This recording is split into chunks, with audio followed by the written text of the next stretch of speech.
My mum used to be a social worker, so she was always like, guys, you're in such a great position to get rid of this kind of taboo stigma thing of talking about sexual health and all this kind of stuff. So she was like, if there's any... She used to work with young mums and obviously very big fans of ours and stuff like that. And it was just kind of this case of no one is outspoken about that stuff and being like, it's OK, you just need to be educated. So we kind of try to do it in...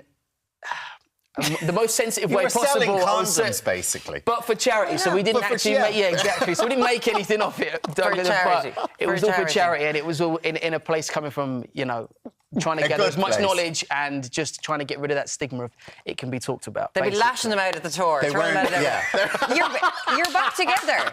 But, like, you're back together, you're going touring. Was that a nice conversation? Lashing them out at the JLS concert. As long as that's what they're lashing out. The Tree Arena will be packed. You're all married men at this stage. That's all. Exactly.